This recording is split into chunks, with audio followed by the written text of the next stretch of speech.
Welcome to another episode of Stories from the Edge of Life. We have Jessica Meaney joining us once again. Hi, Jessica. Hi. Jessica, would you mind introducing us yourself once again to our audience? Sure. I'm Jessica Meaney, mom of two. And I'm Parag Bharadwaj. I'm a hospice and palliative medicine physician in the US. So, Jessica, we had you for a previous interview where you spoke about Caitlin's journey through osteosarcoma, a kind of cancer, and how unfortunately she succumbed to it at a very young age. This interview, we really want to focus on your journey as a mother, because it was full of ups and downs, and surprisingly enough, Caitlin helped you through it. True. Yeah, so what a blessing you had in Caitlin. So would you mind describing your journey a little bit as a mother, so that other mothers who might find themselves in these kind of situations might be inspired by you and some of the things that you figured out that might be helpful for them? Um, at the beginning, it was definitely a lot of treading water. Felt like you couldn't keep your head above water, and you were spinning in a washing machine, just all over the place. So many new words to learn. I had a binder I would take and just write notes, and because I would forget what they said as soon as they said it, but at least I could go back to the notes that were taken, or the questions that were or the questions that were answered.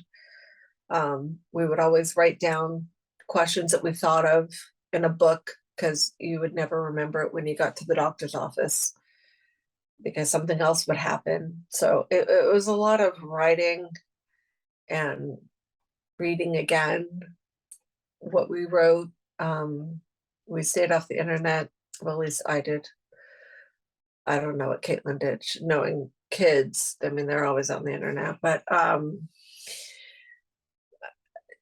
just trying to find your feet and do what, I hate to say do what they said, but at that point it was, you had to trust somebody, because I couldn't figure this out. And that was the doctors at the very beginning, and the nurses when she was going through treatment, learning what they were doing, watching what they were doing, being sure Caitlin knew what they were doing, and told her that it was okay for her to ask, what are you doing? Why are we doing this?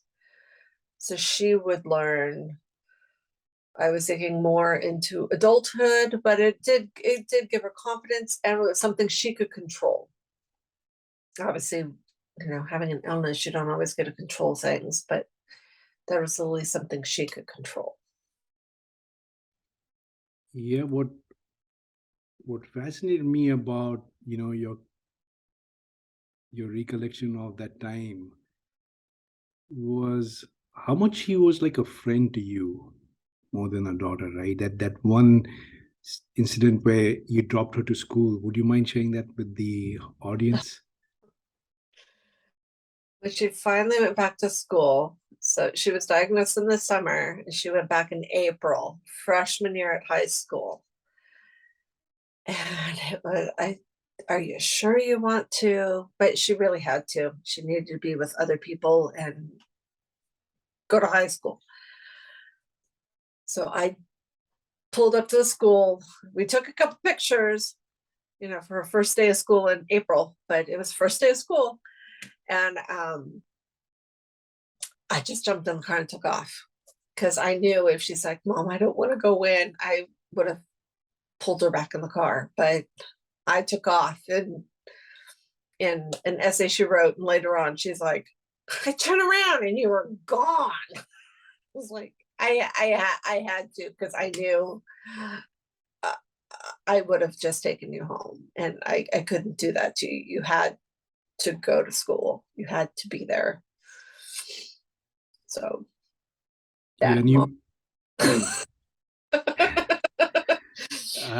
I don't think so. I think you're being very hard on yourself because I think you did have a conversation with her. She brought it up and you shared your side of the story and cleaned up Yeah, the air. Yeah.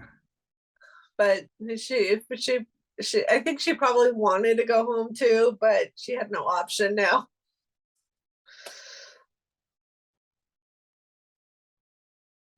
Sorry. Now she did spend some time at home. She was homeschooled for a little bit. We had what was called home hospital, which was nice. A teacher would bring in her schoolwork once a week and she would do the work. This is very pre-COVID, so it wasn't online things. Teachers didn't have stuff online. It was a tad difficult, but she had textbooks. She was able to do her schoolwork, and the teachers would bring a test and go back and forth with assignments and things like that. And so what so were you there with her at that time? Were you working? How was the time that Gosh, what was I doing? I don't think I was working because I don't know how I don't know how parents who work full time, unless it was something they could do remotely and had treatment, a child in treatment could do it all. It was a full-time job, just keeping her appointments on schedule. Obviously she couldn't drive, so someone had to drive her, and we are about, on a good day, an hour, 2 hours away from the hospital.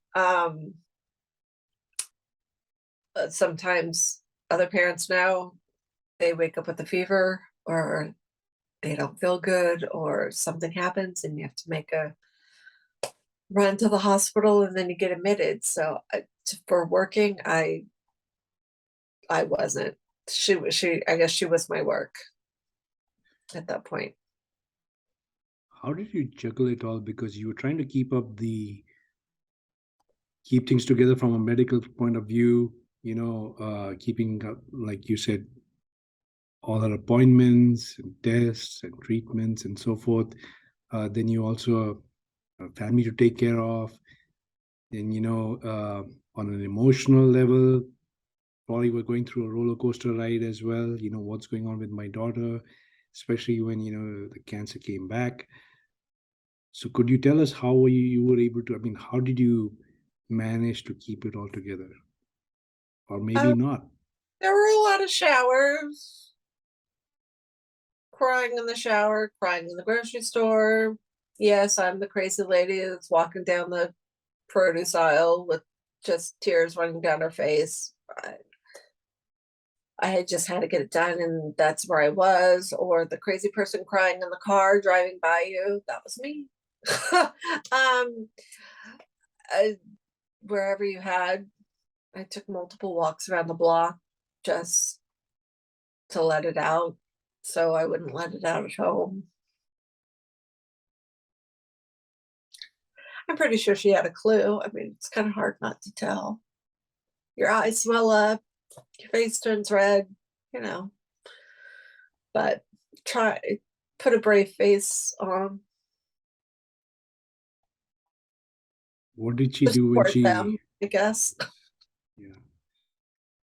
What did she do in those moments for you when she caught you in those moments? I don't know if she ever really caught.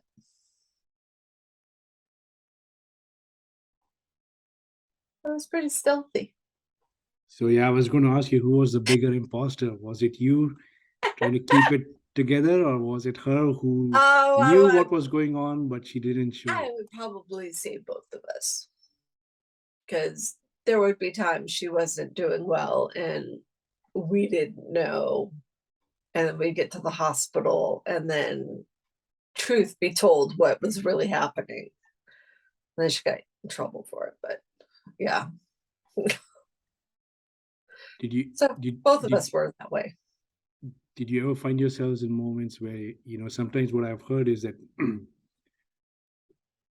because parents don't want to share information or news with their loved ones because they're afraid, hey, uh, it might affect them adversely, and the patient might not share information with their parent because because they want to be protective.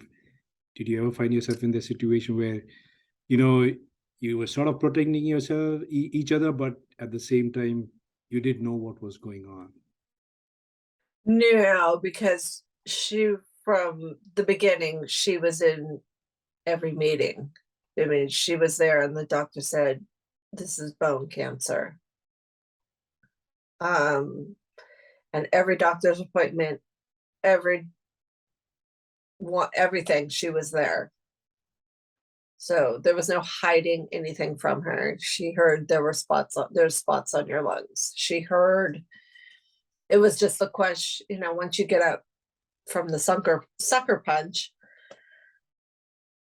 and it's like, okay, now what? Now what are we gonna do? Now what do you want to do? Now what are the options? And then I had a parent whose child also has osteosarcoma, and really it was a good advice, some of the best advice.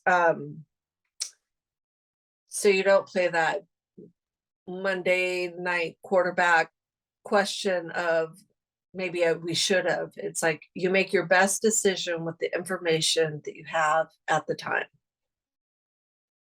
That might change tomorrow, but right now, with the information we have now, this is our choice, and be good with that and let it go, and not go, oh, we should have, well, we didn't know, whatever, because things change so quickly.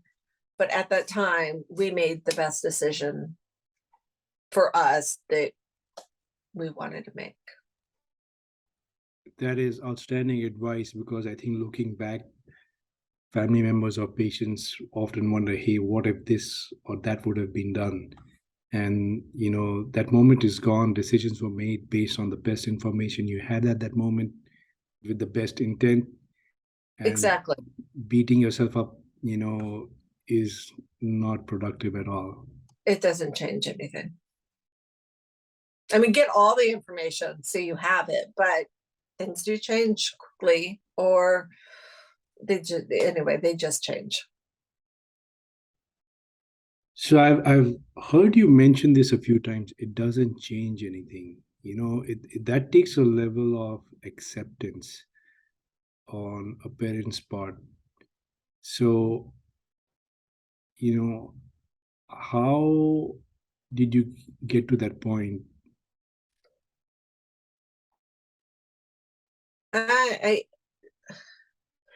of being able to change what I can change, I guess. Realizing that do you worry? Yes, you worry about how tests are going to come out, but that worrying isn't going to change the results. So I would come up with plan A through Z, and then A1 and through Z1, and I had so many contingency plans, and of course, usually none of them worked out. It was something completely else. So I think I just learned that making a plan, it was kind of helpful, but usually something else got thrown into it, and it was just a waste of time anyway. So you got to pick and choose what you want to worry about. Kind of pick and choose what you want to worry about. What can you control? I mean, I can't control cancer. I can try, but that just is something that can't be controlled.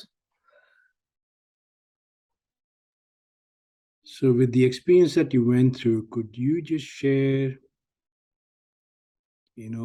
what are the key lessons you learned about life overall, and what are some of the things that other mothers might find beneficial in terms of coping with those situations themselves?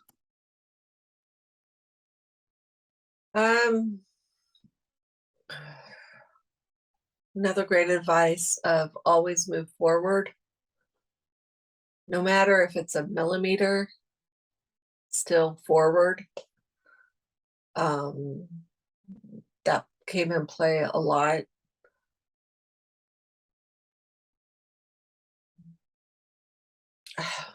Gosh, I repeat the question. What are the key lessons you learned from life as you were going through that phase, and anything that you learned that other mothers might find to be of benefit? Live life. I have learned that I've living in the moment so much, in the hospital, at home. I've been in the moment so much that I forget to plan, and I've lost time. I don't, like 2 weeks could go by and it's like, oh my gosh, I haven't talked to so-and-so for 2 weeks.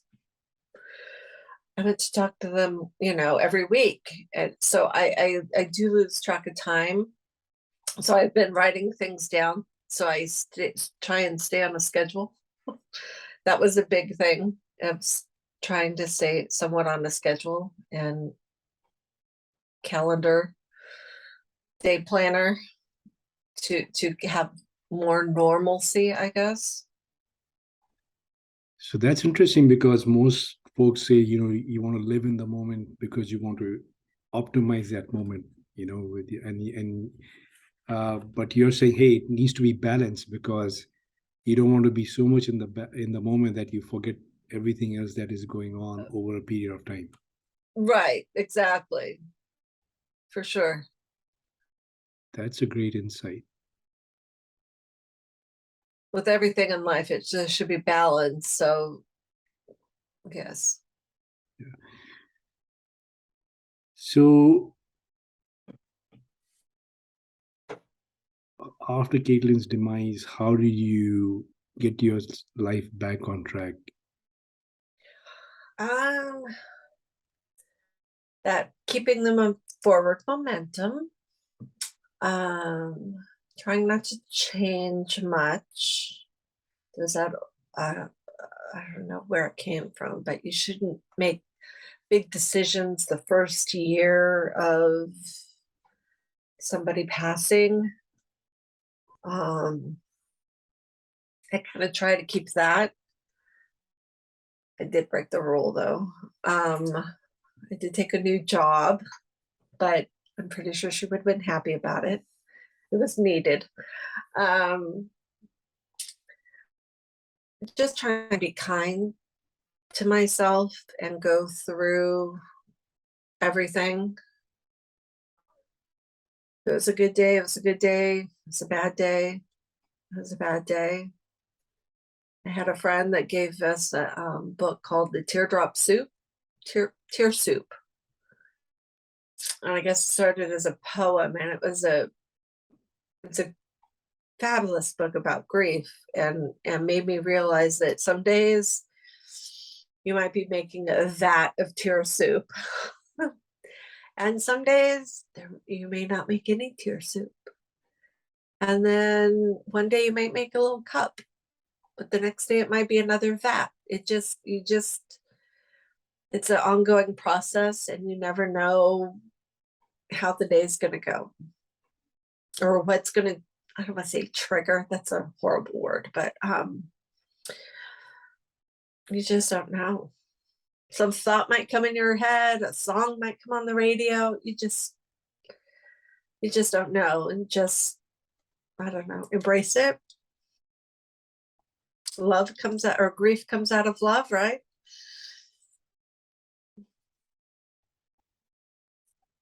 Thank you for sharing that with us. Now, so I have to ask you, have you looked into poetry yourself? No, not at all. No, Would you consider it at some point? No, I'm not the writer. But Caitlin used to write very well. And she would find great sayings that would keep her going. It's very interesting. You know, the more I hear of things from you and I learn about her, I'm trying to figure out who inspired more. Who inspired the other person more? Did you inspire your daughter or your daughter inspire you? She inspired me. I might have taught her, but because I was in the hall of she's 13. You survive. She's going to be 18 and having to see doctors the rest of her life, more so than normal people see doctors. And she's going to have to know how to advocate for herself and have her own voice and be comfortable in her voice. So I really wanted her to, you know, a 13, 14-year-old girl with doctors and everybody who knows what they know, you feel intimidated, but I wanted her to challenge that. She challenged a few. They had to leave the room and regroup and then come back with a different plan a few times. So I may have taught stuff, but she took it to a whole nother level and definitely inspired us more than the other way around. All right. So part of the reason why you came forward to be interviewed was because I believe she inspired you to help others. And that's why you're here, right? To share your story so that it can help other mothers like yourself. Yes. And No, I'm sorry? they're not alone. Yes. Yeah. And because I know it takes a lot of courage to share something so close to your heart, right? And so this is where I think we will end this interview. And what I would request is to have you come and join us from time to time and let us know how you're doing. And you know, if there's something new that you learned about life, share those lessons with us. It is an ongoing process, that's for sure. Sure is. So do I take that as a commitment from you? Absolutely. You're wonderful to talk to. Pleasure is all mine. Oh. Pleasure and honor. Oh. Well, thank you very much, and we'll see you again soon. Sounds good. Thank you.